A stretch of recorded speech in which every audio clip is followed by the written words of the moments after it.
yapılan müzakere sonucunda mutlak bir ateşkes sağlanmasının yanı sıra bir diğer adım da Kobane'deki ablukanın, Kobane etrafındaki ablukanın kaldırılmasıydı. Ama somut herhangi bir adım atılmadığını görüyoruz. Dün Birleşmiş Milletler'den yapılan bir açıklamada sadece bildiğimiz kadarıyla Birleşmiş Milletler'den 2 ayrı konvoy gitti. Onlar da oldukça Kobane'ye ulaşabildi. Oldukça yetersiz miktardaydı bu yardımlarda.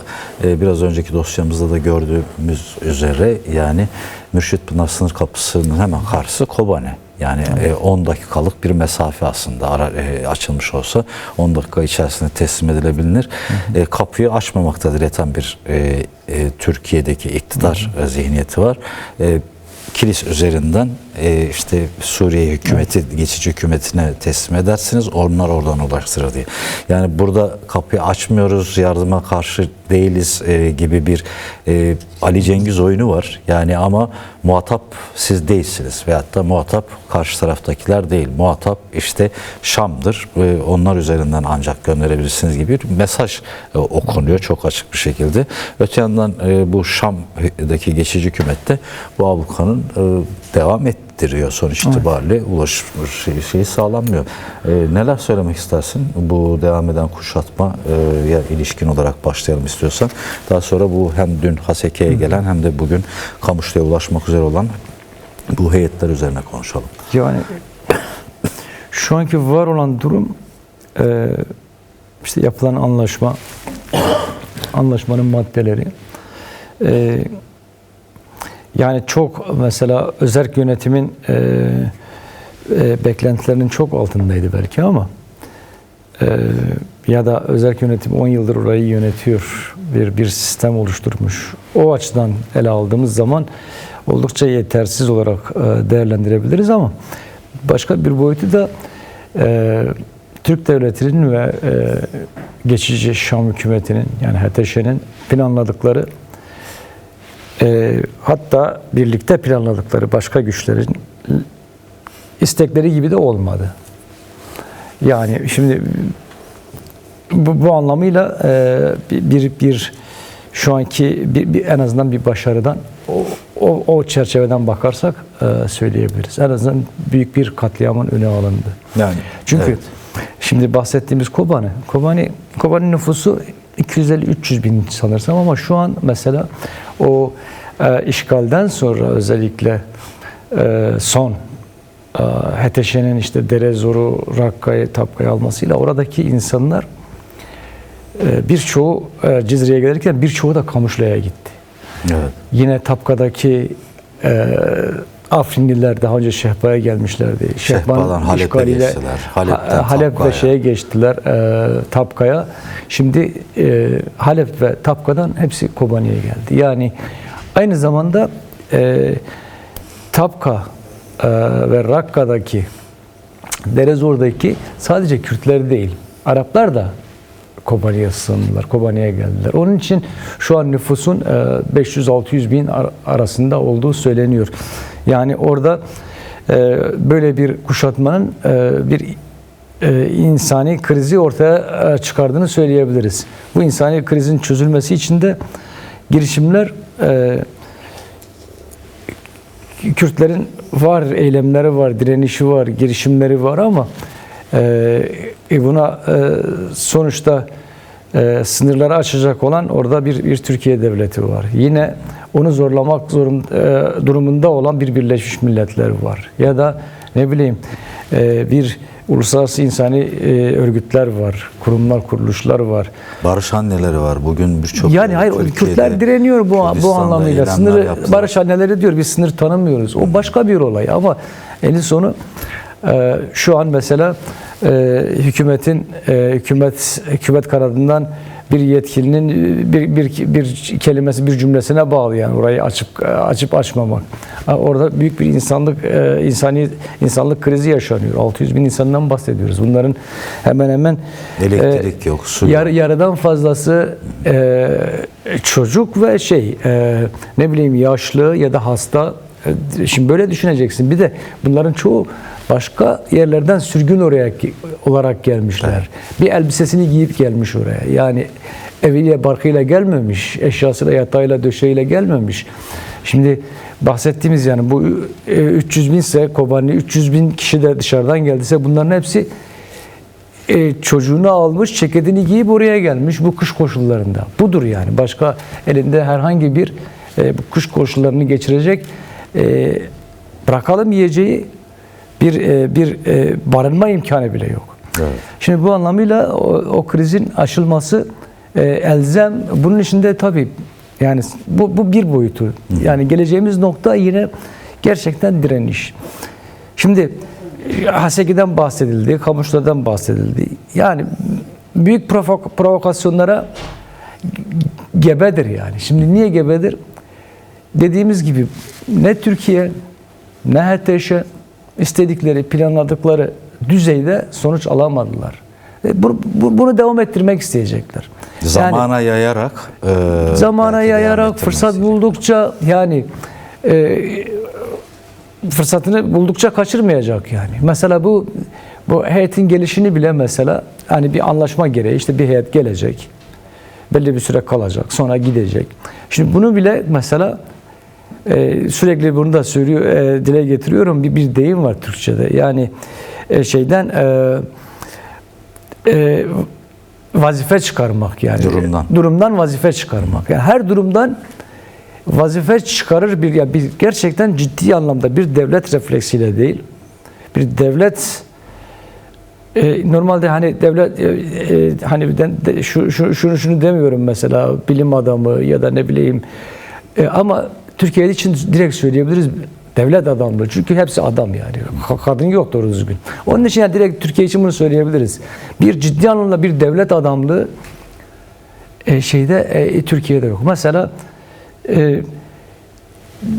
hem açıklamalar yapıyorsun hem olumlu gördüğünü söylüyorsun ilk ağızdan hem de pratik boyutlarıyla hala çocuksu ciddi anlamda değeri olmayan politikalar üretiyorsun. Durumdan vazife çıkartıyorsun. Oradaki heyete yani bahsettiği gibi Rojbi'nin bahsettiği gibi şeydir. O da planlanmış bir şey. Yani o provokasyon da planlanmış bir şey. Yani eğer hedef alıyorsa vurabilirdi de mesela. Ya da ne bileyim yani vurmak istemeyebilir çünkü provokasyonu yapan da kendi arkadaşı. O da olabilir. Yani Kürtler bu anlamıyla bir bütündür. Yani orada bir özerk yönetim var. Bunun etrafında kenetlenmiş bir iradesini kendisi seçmiş. Kendisi de halkın kendisi de komünler düzeyinde sürekli yönetimin içerisinde. Onun için yönetimin kararı onun için bağlayıcıdır. Yönetim eğer sokağa çıkma yasağı var diyorsa sokağa çıkma yasağına uyar. Çünkü bir hassasiyet var. Yani özerk yönetim de şeyi görüyor yani böyle olası bir provokasyonları. Yani bu sokağa çıkma yasağı çok nadir o Rojava'da olur. Bu da onlardan bir tanesi. Yani olası provokasyonları önlemek için. Şimdi yani şunu da görüyorlar yani. Şimdi HTŞ'nin yapısına bakıyorlar. Özerk yönetimin yapısına bakıyorlar. Yani bunların aslında gerçekten zerre kadar bir benzerlik yok. Zerre kadar bir benzerlik yok. Her şeye bakışları farklı yani. Tezat. Yani şimdi özgürlüklerden bahsediyoruz. Demokrasiden bahsediyoruz. Rojava'da özerk yönetimin içerisinde bu var yani. Şimdi mesela orada yıllarca gazetecilik yaptım. Gördüm. Mesela belediye yönetimi. Belediye yönetimi orada hangi halktan insanlar varsa yönetimin içerisindeler. Kim varsa. Yani eğer bir mahallede 500 kişi varsa burada bu 500 kişinin içerisinde bir aile diyelim ki Asuri ise o bir aile o yönetimin içerisinde yer almak zorunda. Yani onun hakkını başkası savunamaz. Yani başkası savunur. O başka bir olay ama o kişi o yönetimin içerisinde olacak. Şimdi tekçi hala Suriye Arap Cumhuriyeti'nde ısrar eden hatta Sunni İslam'ı kendisine bir de Sunni İslam'ın da en katı biçimini kendisine yönetim biçimi olarak belirleyen bir HTŞ var.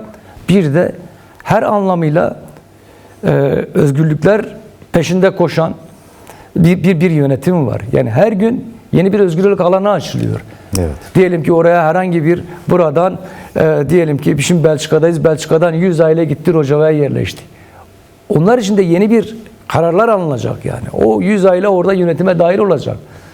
Oradaki yaşam biçimine dahil olacak. Diyelim ki başka herhangi bir yerden belli bir etnik grup ya da mezhepsel grup, inanç grubu gitti orada yaşıyor. Onun için özel yasalar belirlenecek. Çünkü onun da orada yaşam hakkı var. Onun da orada özgürce yaşam hakkı var. Onun da orada yönetime katılma hakkı var. Şimdi böyle bir zihniyet. Ama orada bakıyoruz HTŞ yönetimi dediğimiz gibi tamamen kadını zaten hiçleyen, hiç hesaba katmayan, onun dışında kendinden olmayanı katlini vacip gören bir yönetim anlayışı. Şimdi oraya getirdiler yani. Geçici diyorlar, şu diyorlar, bu diyorlar ama ahlak sınırlarını zorlayan siyasetler, diplomasiler yürütülüyor mesela. Şimdi oradaki şu an geçici tamam orada Kürtler şu veya bu şekilde bir masaya oturdular. Yani ama bu şeyi değiştirmez yani. O Jolani'nin tarihini değiştirmez, geçmişini değiştirmez, kişilik yapısını değiştirmez, örgütsel yapısını değiştirmez, yaklaşımını değiştirmez. Neyse odur yani. İdeolojik yapılanmalar bu anlamıyla özellikle bu anlamda katı ideolojik yaklaşımlar o yaklaşımlarından çok fazla taviz vermezler.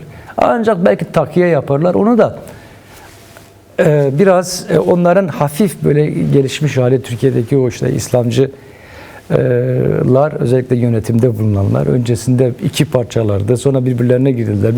Biri birine darbe yapıyor dedi. Şu oldu, bu oldu. Onlar da takiyeci. Mesela buradakiler de şu an takiye belli anlamda takiye yapıyorlar. Yoksa onların çok içine sinen bir anlaşma değil. Oradaki yaşam onların içine sinen bir anlaşma değil. Yaşam değil. Onun dışında yani dedik ya ahlaki anlamda, diplomasi anlamda sınırları zorlayan, aşağı anlamda, dip anlamında sınırları zorlayan şeyler var, yaklaşımlar var.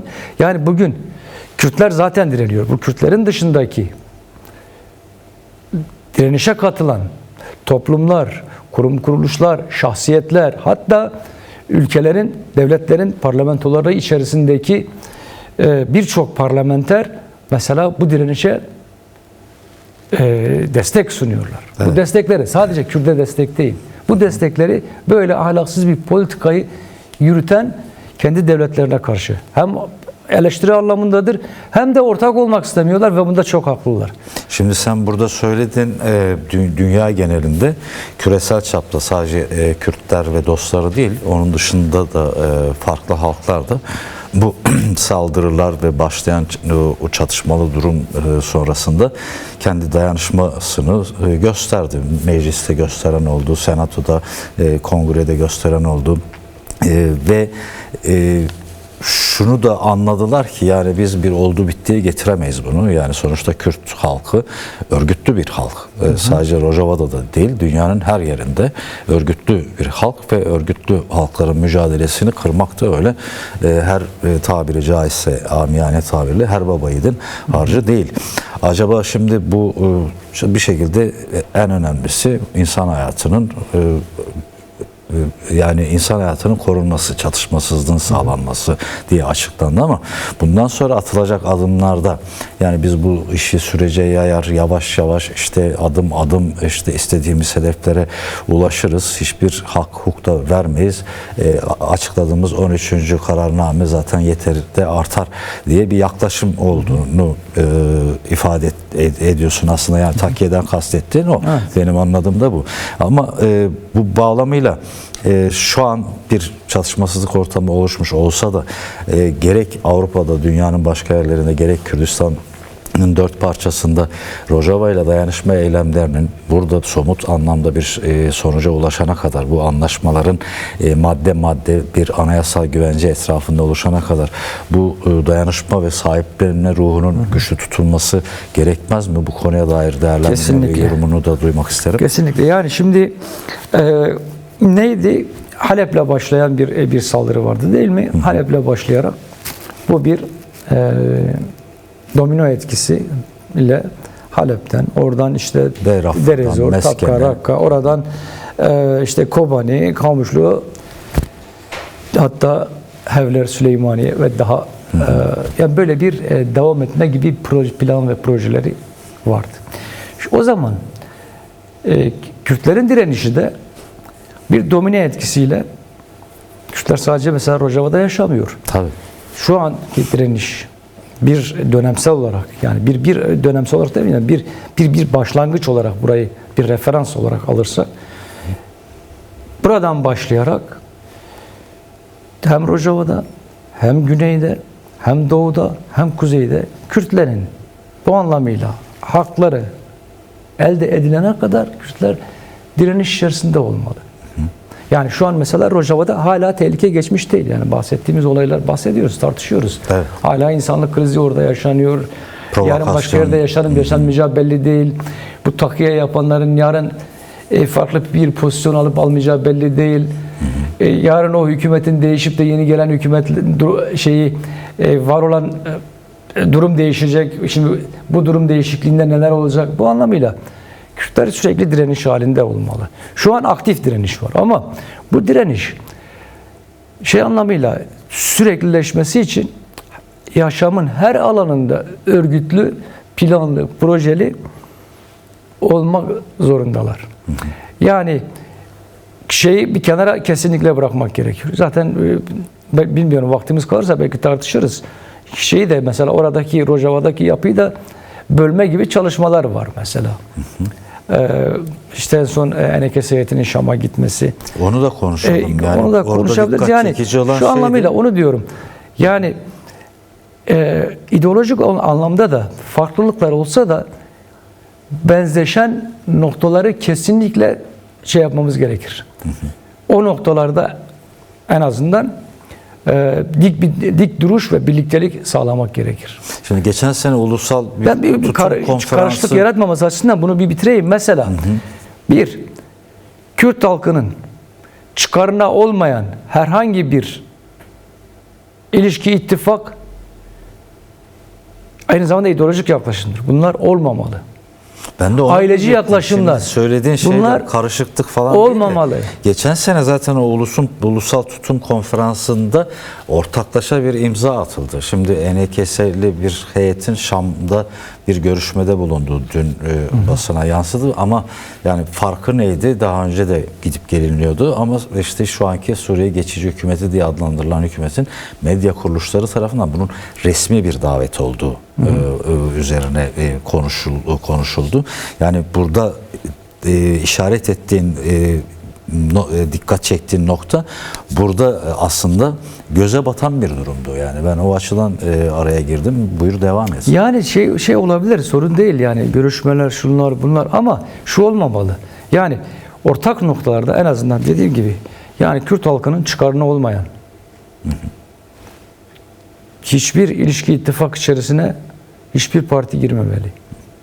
Onun dışında kadın özgürlüğü anlamında hiçbir parti farklı yaklaşım içerisine girmemeli. Kürtler bugünkü eğer değerlerini yarattılarsa kadınların yarattığı mücadele sonucudur yani.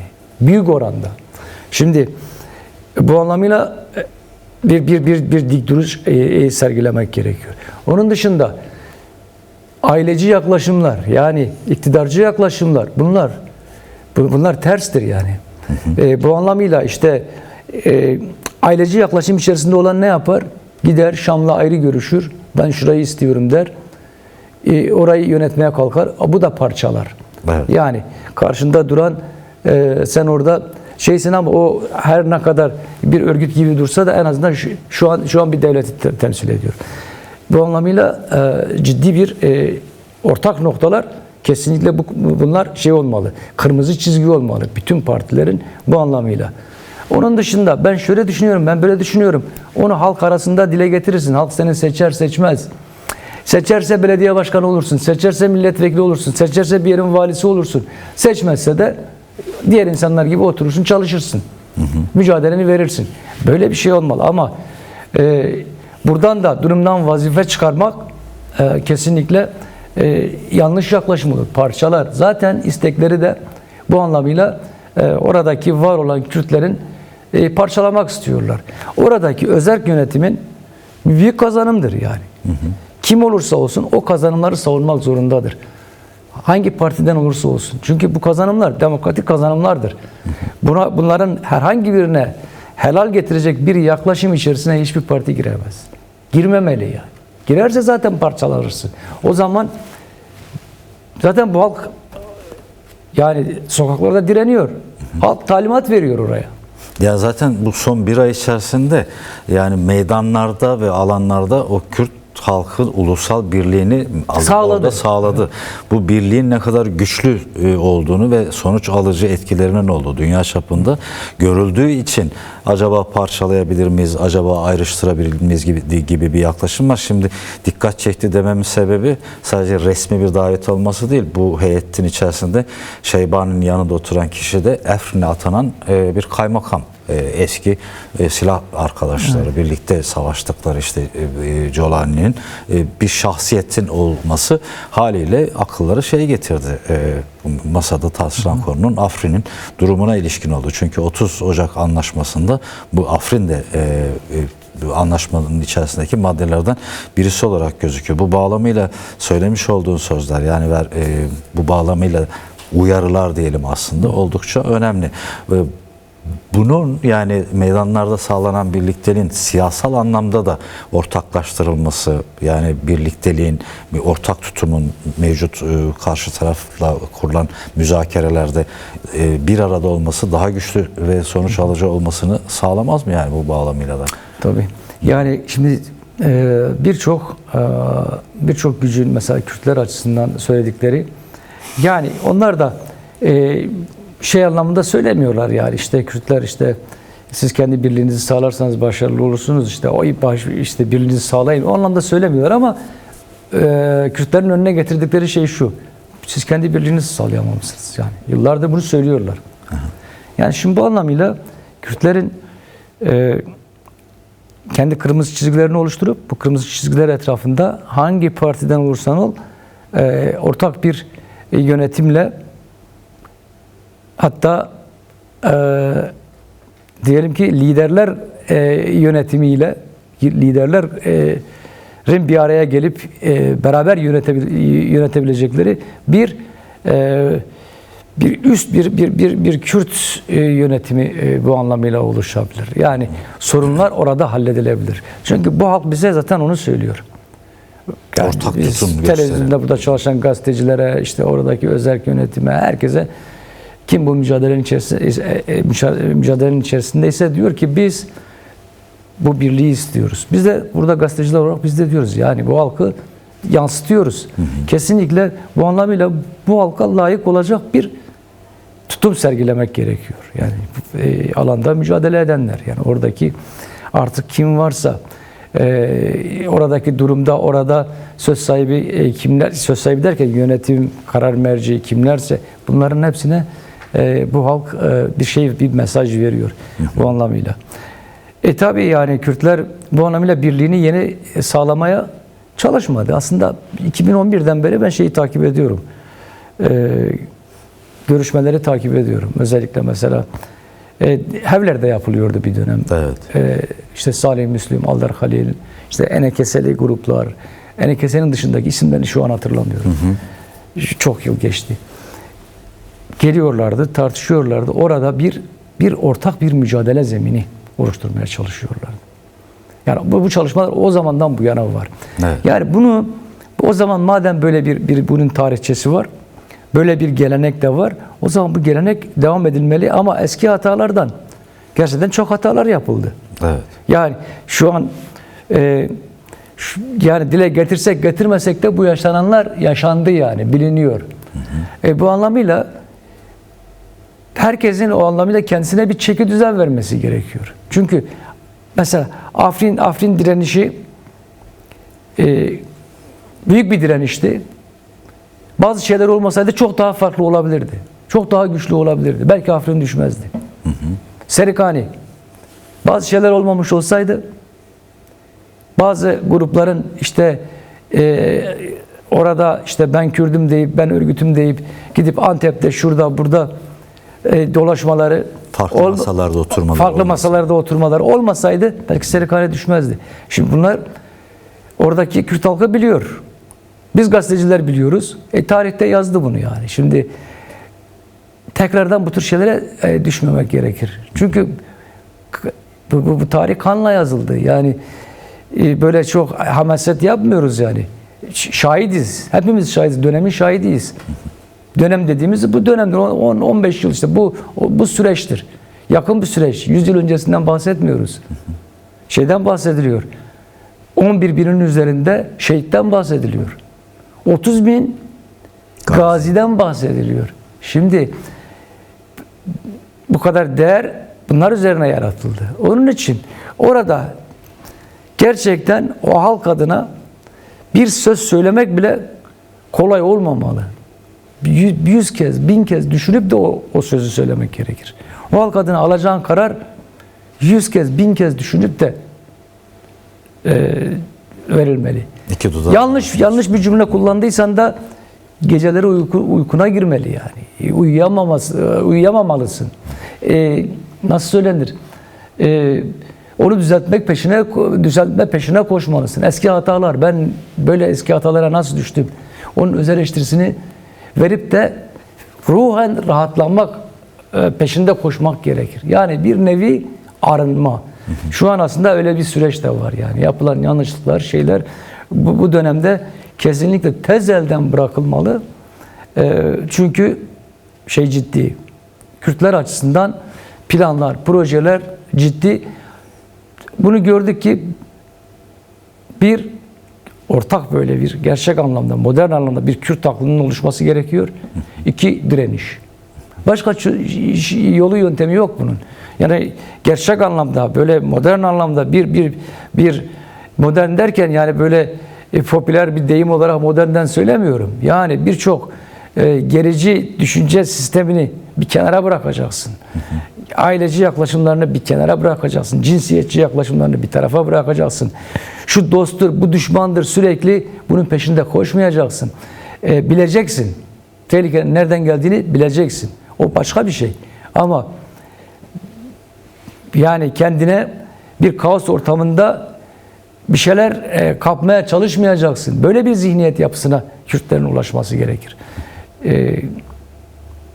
Çünkü bu yaratılan değerler kolay yaratılmadı. Yani onun için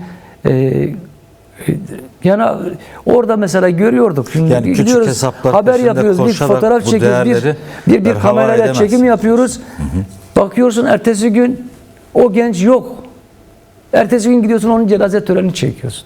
Yani o halk evladı ertesi gün törenini yapıyor. Bugün Kobani'de 12 gencin şeyi var yani. Cenaze merasimi var sana.